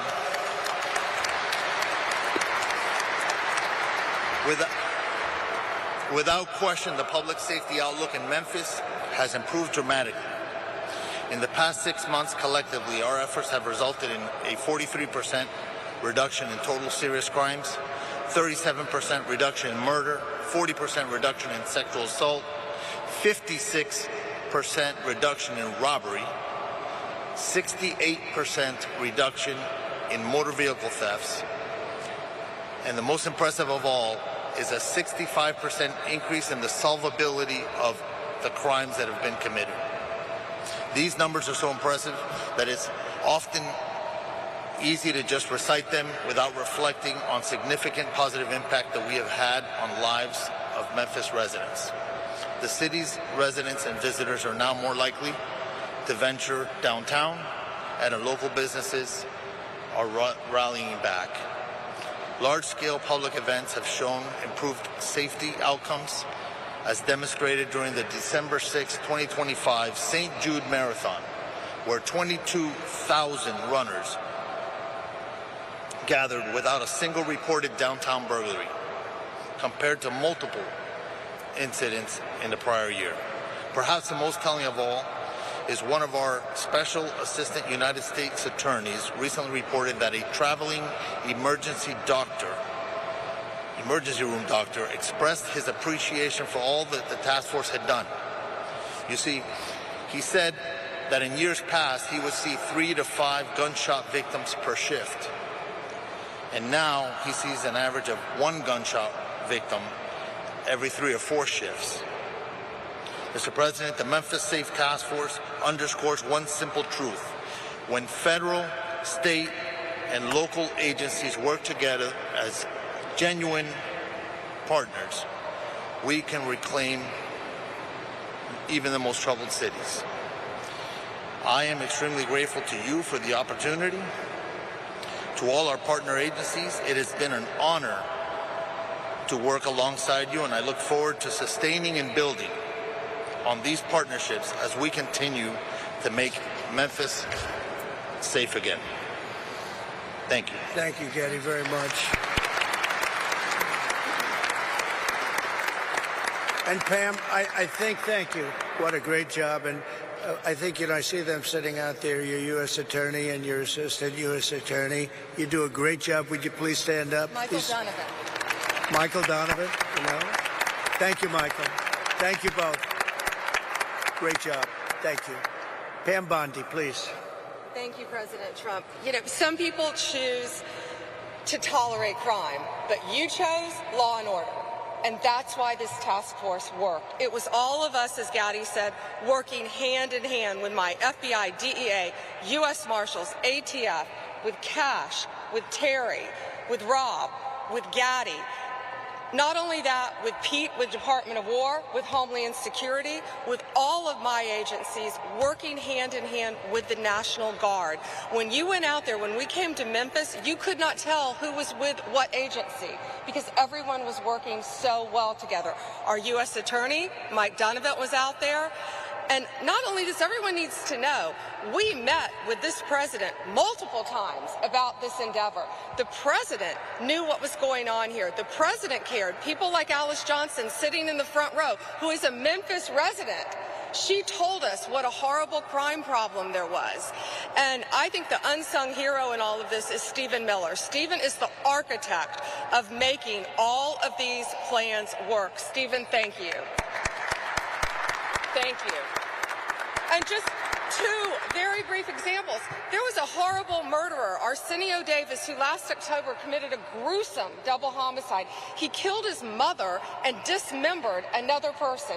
And based on this task force working hand in hand, he's off the street. Another example, a horrible monster who's charged with raping a small child.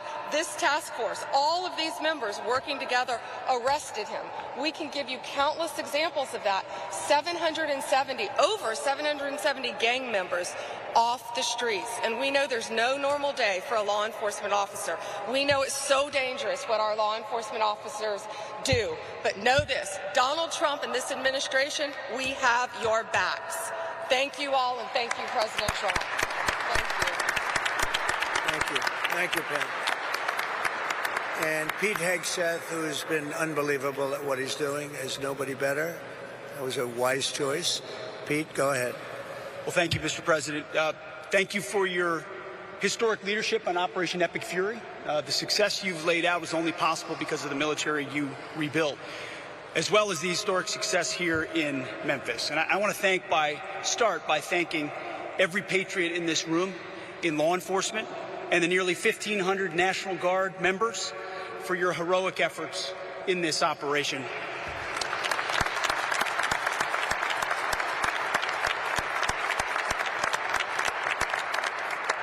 This is more than a task force.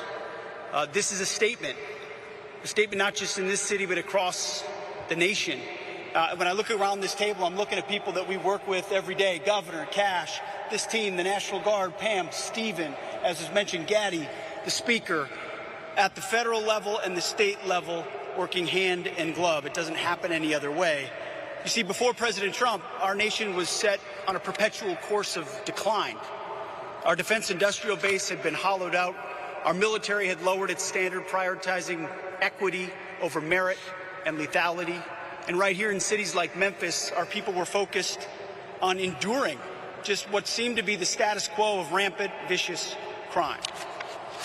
Well, they let their cities burn to the ground, literally. In the name of hollow humanitarianism, weak leaders, and that's what it is, it's weak leaders, previously provided sanctuary for hordes of dangerous, illegal aliens who preyed on our most vulnerable. Soft on crime, defund the police nonsense tied the hands of our brave law enforcement heroes while the bad guys ran wild. and the most basic tenets of public safety, the foundations of any civilized society, were labeled as too toxic to implement. Well, not under President Trump.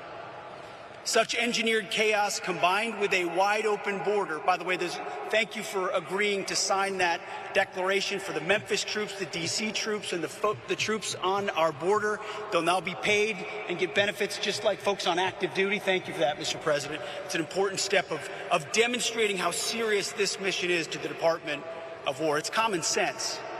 And it was that same common sense that brought President Trump back to the White House. People were sick and tired of the never-ending crisis. And under President Trump, we will not allow depraved, suicidal ideologies to destroy our great cities. No longer will we sit idly by while illegal aliens and savage criminals rape, murder, and poison the good people of this country. Because every American, without exception, is entitled to safe, clean, and beautiful cities. Cities where you can walk in peace, cities where law enforcement can do their job. And to that end, the Department of War stands shoulder to shoulder with state and federal partners so that our streets can be defended once again. Kind of like the visual I'm looking at right here. I see a lot of civilian leaders and police, law enforcement leaders in the front. And who's behind you? Men and women in camouflage, having your back every single day like we do in this mission. So thank you for working tirelessly to protect this state and restore law and order. And the results, they speak for themselves. That your presence has led to a massive reduction in crime, a reduction the good citizens of Memphis deserve. So thank you, Mr. President, for your leadership in restoring street by street, neighborhood by neighborhood. You are saving Memphis, Tennessee, and the country, and we are grateful for it. Thank you, Mr. President. Thank you, Pete. Thank you. Mr. Governor, please. Yes, sir. Welcome back to Tennessee, Mr. President, especially to the iconic, great American city that is Memphis. We oftentimes say Nashville's the heart of Tennessee, but Memphis is the soul. And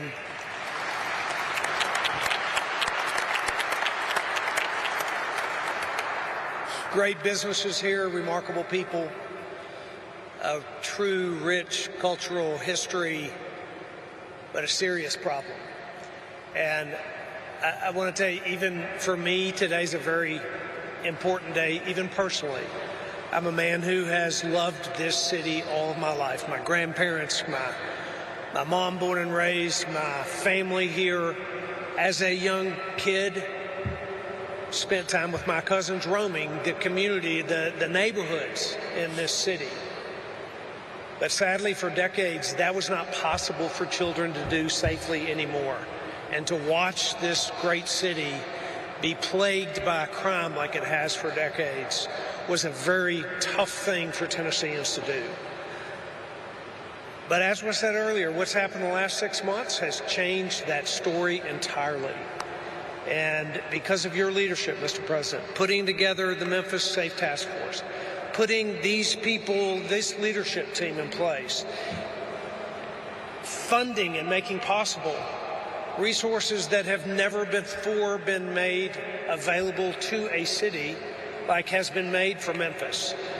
Because of that, because of the leadership here, and these, especially these men and women of law enforcement and the National Guard, who have, in fact, gone shoulder to shoulder with not only the multiple agencies involved, but with the people of Memphis. What has happened here has created generational change and will create generational change, and it could not have happened except for what's happening and what we're celebrating here today. So the people of Memphis are grateful. This governor is grateful. I thank you for the work that's happened. And we are looking to the future. We believe that great things lie ahead for this city. There's a lot of work yet to be done. The General Assembly, and we are working together with the General Assembly to create legislation that will make certain that this is a lasting effect for our city. I'm very hopeful for the men and women of Memphis that have prayed for a long time that the violence would stop, for the businesses that have held strong to create jobs and opportunity for Tennesseans. I have a lot of hope for the future. I do believe and have believed all my life that this is a great city, and now it is on a trajectory of greatness beyond where it's been in the past. Thank you for that. And I will say, I want to introduce Stephen Miller to speak next. There is one person who showed up here early, actually multiple people at this table, but he said his commitment to whatever we needed for this city and for this task force to be successful. He committed that when this began, and it has happened. And we're not done, but the statistics speak for themselves.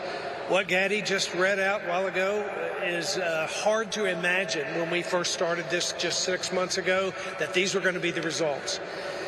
There's more to go, but we're grateful for the work. And Stephen, your commitment to us Tennesseans truly are grateful for it. And your commitment to President Trump's strategy, not just to make Memphis safe, not just to make Tennessee safe, but to make all of America safe again. So thank you, sir. Thank you. Stephen? Thank you. Well, first and most importantly, thank you to President Trump, whose vision and courage and determination has achieved something that if you had predicted it 15 months ago, people would have said it was impossible. If you had said 15 months ago that we would achieve the lowest national murder rate, not in 5 years or 10 years or 15 or 20 or 30 or 40, but in the 125 years, nobody would have believed it possible. And President Trump did exactly that, and it is a miracle.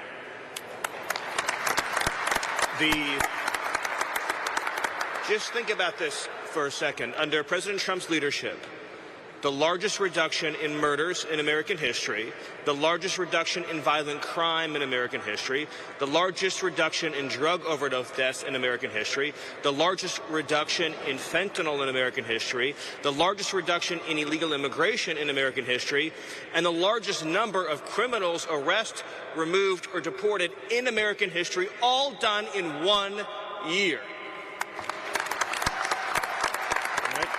If I would just say this, if we had an honest media in this country, the statistics I just gave you would be 24/7 on the news. Nobody could have ever predicted such an achievement would be possible. The second thing I want to thank President Trump for is assembling the greatest national security and public safety team in American history. Because President Trump believes in merit, in competence, in people who get things done. So you look around the table of who President Trump chose for these jobs. You start with Rob or Gaddy or Pam or Pete, Cash, Todd, Terry, the whole entire team. What President Trump put together has never been rivaled in history. That's how you get things done. He chooses people based on their skill, their competence, their ability, their determination, their dedication, and their loyalty, and you're seeing the results. So I just want to again thank President Trump and, of course, thank the governor as well, who picked up that phone, called President Trump, and said, I want you to help make Memphis safe, although I bet the governor would agree he could never have imagined this safe, this quickly, this many people behind bars. And let's just remember that because of the work that President Trump is doing, not only in Memphis, not only in Washington, D.C., but all over the country, ultimately, it will save and is saving tens of thousands of American lives. It is, and I'll use that word again, what President Trump has done on border security and public safety is a national miracle that will be studied not only for generations, but for centuries to come. Thank you, President Trump. Thank you, Steve.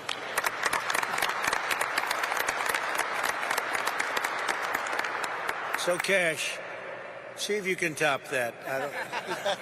I don't know. That's a tough one, Cash. That is tough. You know, Mr. President, as I look around this venue, I see and I'm reminded again why we have the greatest warriors on God's green earth, the men and women serving in uniform, the men and women serving and wearing the badge, and law enforcement, our police, our sheriffs around the state of Tennessee. I'm reminded that Americans exist to protect this country day in and day out, and they've done it like we've done it here. But what we didn't have was you. We didn't have a commander-in-chief who backed the blue, who resourced the blue, who funded the military, who did whatever it takes to safeguard every single life. And here in Memphis, Tennessee, you have put on a show for the world. You have allowed us to go out there and capture gangbangers, rapists, murderers, drug dealers at record historic levels. And for me, a first-generation Indian American kid whose parents fled a genocide in East Africa to become the 9th director of the FBI, I'm living the wildest dream you could possibly imagine, sir. But it's thanks to you. But more importantly, what I see when I look out across our great partners here in the interagency and our great legislatures and our great prosecutors and our great attorney general who has the guts to go out there and make arrests, turn them into prosecutions and put people in prison, you are giving that dream to every single child in the state of Tennessee. You are inspiring the nation and law enforcement to come up and wear the badge and wear the colors of this country and safeguard our men and women for generations to come. This is an enduring mission, Mr. President, because you have made it enduring. It is going to go on for generations to come. They are going to try to achieve what you accomplished here, what Stephen said, in just one short year, and they're going to be doing it for decades because America was smart enough to elect you as our commander-in-chief. So while we're out there fighting for the dreams of our children, just know, Mr. President, how many millions of dreams like mine are going to be lived thanks to your brilliant leadership. Mr. President, thanks for delivering America the safest country on God's green earth. Thank you very much, Greg. Pretty good? You did pretty good. Thank you very much. Mr. Speaker, please. It's great to be here with you today.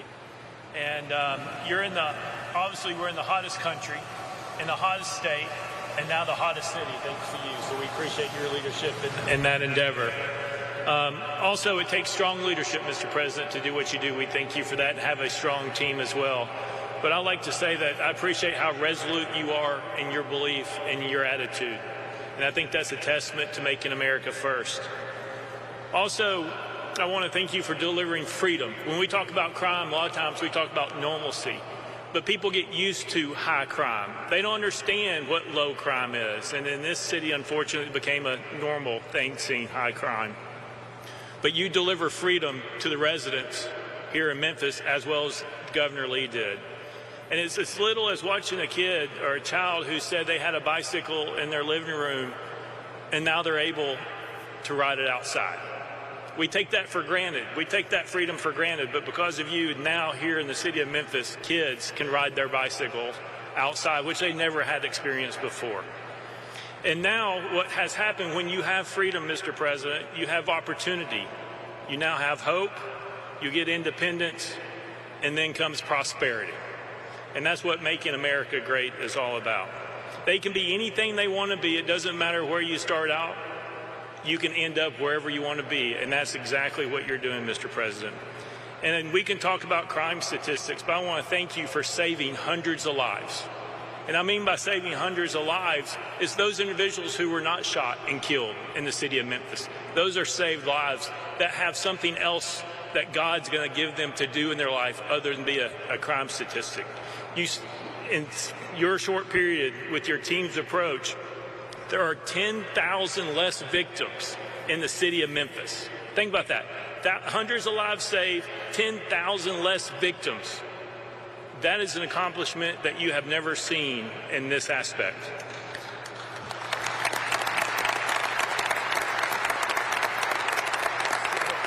And I appreciate your strong team, all your individuals here, also a brilliant mind, and Stephen Miller, who I've been able to work with. And we are working, as you said, on legislation, not only illegal immigration that we're going to lead the country in, which is working its way through the General Assembly, but we're going to Soros-proof the state of Tennessee once and for all. And we're going to take on bail. We're going to take on woke and soft on crime DAs. We've already done truth in sentencing. We're working on 3-strike legislation. But we have a strong General Assembly that will support the governor and me and Lieutenant Governor McNally, who's a great advocate in this endeavor. And the last thing I'll say, Mr. President, is I appreciate your resolve to not allow people's words to distract you from your destiny. Stephen Miller just laid out what that destiny looked like, which is untouched in our history. Thank you for being resolute and not allowing those who want to take you down or to cause you harm to allow you to continue fighting forward to make the America what we know it can be, as well as the city of Memphis. Thank you very much, Mr. President. Thank you very much.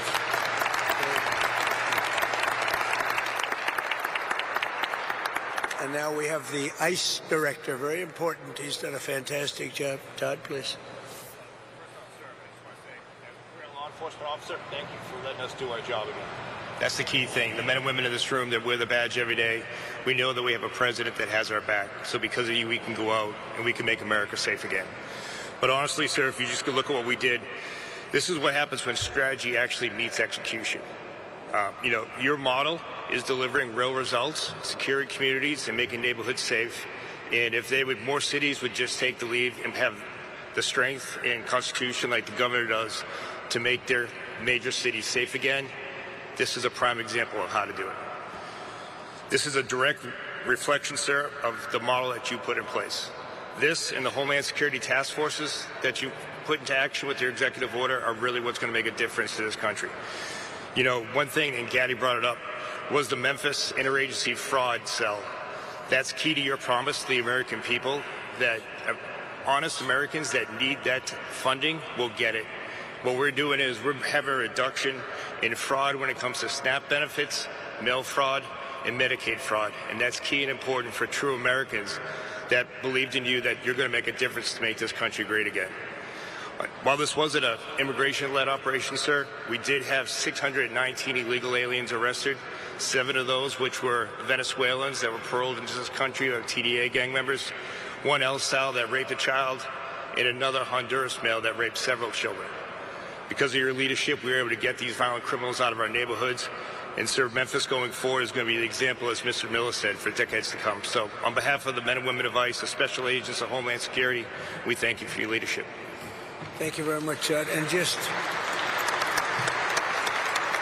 if I might, so you're at the front of a storm. The Democrats have caused lots of problems at the airports and all other places, too. We shouldn't be in this position, especially when we're in conflict elsewhere. But how are you doing, and how is ICE doing at the airports and helping out? Sir, just have the opportunity to help our other fellow officers at Department of Homeland Security. We're doing great. We're going to make sure that your promise is kept, that we're going to help those lines move, and we're going to make people safe. And no one should be nervous to go to the airport because we're going to make sure that every traveler in spring break has a safe journey. I appreciate it. Great job. You're doing a great job. Thank you very much. Rob Cicada, please. Rob. Mr. President, thank you for your assembling of the Memphis Safe Task Force. Your leadership empowered ATF and all of our state and local partners to focus on the most dangerous criminals operating in Memphis. Violent repeat felons, many walking the streets despite having 3, 4, and 5 felony convictions, are no longer doing so. They're no longer walking these streets without the fear of federal and state local and state law enforcement getting together and taking them off the streets. We focused our efforts on the most violent gang members operating in Memphis, so much so that we've decapitated the leadership of the Rich and Ruthless gang and the Vice Lord gangs operating here in Memphis. Their leadership, their membership is currently running the streets without any sort of direction. The gang members are falling apart. They're weakened. Their ability to coordinate and commit violent crimes are broken down because of the Memphis Safe Task Force. We've also been able to identify numerous firearms trafficking task force. Some of the evidence items that you see here were recovered from violent gang members. Many of these firearms were converted from semi-automatic weapons to be able to accept machine gun conversion devices, which now allow these rifles and pistols to shoot full auto. Those weapons were used by the gang members to terrorize this community and commit numerous homicides and numerous aggravated assaults. Those networks were identified and removed from operations. One in particular was operating 3 3D printing machines, making machine gun conversion devices in his house when search warrants were executed by ATF and our Memphis Safe Task Force partners.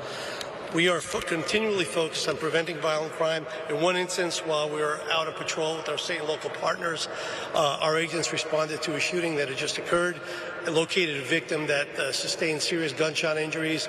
Agents were able to render first aid on the scene and prevent that victim from bleeding out. Victim was transported to the hospital and ultimately survived because of the Memphis Safe Task Force being here.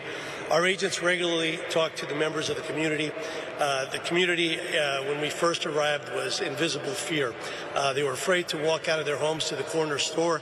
They were afraid to sit in their front yards because of being in fear of being victimized of a drive-by shooting. Those people are now approaching our agents and our partners, thanking us every day for being out there and taking the fear away from them so they and their family members could walk their communities and sit in their front yards and talk to their neighbors without fear of being killed or shot. So thank you for your support of law enforcement and for creating the Memphis Safe Task Force. Thank you, sir. Thank you, Rob, and you do a fantastic job. Thank you very much. One of the best crime fighters I know, really from personal experience, because I've watched him more in D.C. than here, but I get the reports on what's happening in Memphis. And Terry Cole, please say a few words. Great job. Mr. President, thank you for your leadership. It has given law enforcement the tools and the support to take this fight directly to the local street gangs, but also the cartels, the designated terrorists that are killing Americans. Your leadership is attacking not only the local street gangs here, but it's attacking the cartels in Mexico. It's attacking the cartels in Venezuela. It's attacking the cartels in Colombia and Ecuador. And it's setting the example for the world to see that they are designated terrorists. They are fueling the violence in our streets. The DEA, along with our local task forces, are disrupting the supply chain, dismantling networks, and saving American lives. This is America first. This is Americans first. The DEA is proud to stand along with our federal, state, tribal, and local partners here in Memphis with our amazing military and National Guard. The work has just started, Mr. President. We will take the battle wherever the battle leads us. But one thing can be rest assured. After you take Maduro out of Venezuela, after you take Mencho out of Mexico, after your diplomatic pressure forces the Mexicans to make a record seizure last week of 270 kilograms of fentanyl that was destined for the United States, this is truly due to your leadership. It's due to your partnership with law enforcement that enables us to do our job. A few small seizures from this task force is represented in front of you. Close to 190 kilograms of cocaine, close to 50 pounds of methamphetamine. But more importantly, this task force seized enough fentanyl to kill in lethal dosages close to 20 million Americans. 20 million Americans. In a separate case just outside of Memphis, working with our state and local law enforcement partners, we seized another 25 million lethal doses of fentanyl that was heading to our cities, heading to our streets. I will tell you, Mr. President, in my 3 tours here to Memphis to put on the gun, to put on the vest, and to go out in the community, I was welcomed.